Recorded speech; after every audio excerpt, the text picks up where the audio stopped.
Gusto mo bang lumaki ang legs mo at tumaas yung talon mo at yung athleticism mo? Tara, sabay tayong mag leg day na may halong abs workout.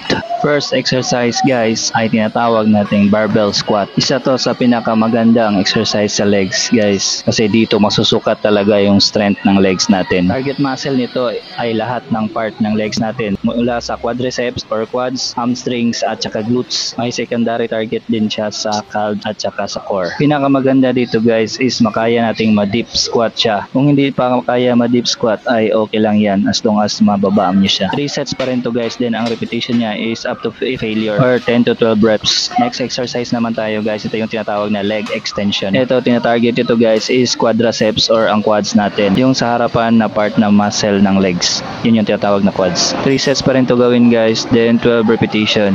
Yung bigat nito is hindi masyadong mabigat guys, di rin masyadong magaan. Next exercise naman guys, ito yung tinatawag na kettlebell squat. Almost same lang to ng barbell squat guys, no? Yung barbell squat lang is more on advanced lang siya. So ito, kung di pa masyadong yung legs mo, kung beginner ka pa, pwede itong kettlebell squat. So para siyang body squat, ito may dinagdag ka na weight. Trivia lang guys, ayon sa mga doctors from US, ay ang legs ay isa sa pinakamalagang body part ng isang tao, bukod sa heart, lungs at brain, dahil ito ang magdadala sa atin sa mga lugar kung saan nandun ang mga mahal natin sa buhay at mga magandang tanawin na nagpapasaya sa ating puso at nagpapalayo sa anumang mga sakit. Next exercise naman tayo ay ito yung tinatawag na lunges. Maganda din tong lunges guys, no, kasi natatarget ito ng tatlong part ng leg natin, yung quads, glutes at saka hamstrings.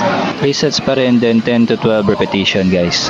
Ito kabilaan to gawin guys sa left lunges saka right lunges guys. So ito guys parang squat din siya guys, no. So tinatamaan niya tatlong part ng legs natin, yung quads, glutes saka hamstrings guys. So maganda din to na exercise, huwag niyo tong kalimutan guys. Tsaka itong mga exercise na pala to guys is pwede din to sa mga babae guys. Actually ito yung ginagawa talaga ng mga babae sa mga gym, ganito na mga exercise. So sa mga babae dyan, pwede nitong gawin, depende na lang sa weight na i-add nyo. Actually ang muscle pain ko nito is pang 2 days. Umabot pa siya ng 3 days guys. Then naglaro ako ng basketball after 2 days. Maganda yung effect niya, mas bumilis yung takbo mo, tsaka yung talon mo medyo tumaas siya. Kaya kung ikaw ay isang player or athlete, mas maganda gawin mo itong mga exercise na to. So tapos na tayong mag leg exercise guys, no. So ito naman is ab exercise na tayo. So ito is tinatawag na standing rope crunches. So itong exercise na to guys, pag na-master mo ito is maganda talaga yung effect nyo sa abs nyo dito. Then tirahin nyo rin yung gilid, yung obliques. So kabilaan, left and right obliques, yan siya, yung sa gilid ng abs. So guys, maganda to, gawin nyo to guys sa abs exercise nyo guys. Bali ang pag-perform ito guys is mag sideways ka muna. So nakabante ang isang paa, then crunches mo na. So next exercise na naman tayo, ito ay tinatawag na incline crunches na naka half motion lang. So bakit naka half motion? Kasi pag i-full range of motion mo to guys is sasakit yung likod mo, lalo na hindi ka pa ganoon ka sanay sa exercise na to. Kaya gawin nyo to guys, napaka-effective nitong workout na to. Next exercise naman tayo is tinatawag na knee tucks or tinatawag din na seated crunches.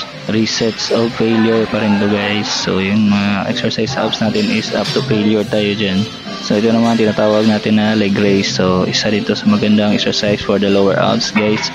So huwag niyong kalimutan ito na exercise guys, leg raise. So sa mga exercise na nabanggit ko guys, mas maigi ma-hit nyo siya at least once a week, or kung twice, pwede rin, mas okay guys. So yan, pump na lang guys, huwag niyong kalimutan mag-pump for the blood flow. Then check din nyo rin yung progress nyo guys. So sa mga gustong maging fit dyan, message nyo lang ako, pwede rin tayong mag-coach sa inyo. So sa mga nakarating dito guys, maraming salamat sa inyong panonood.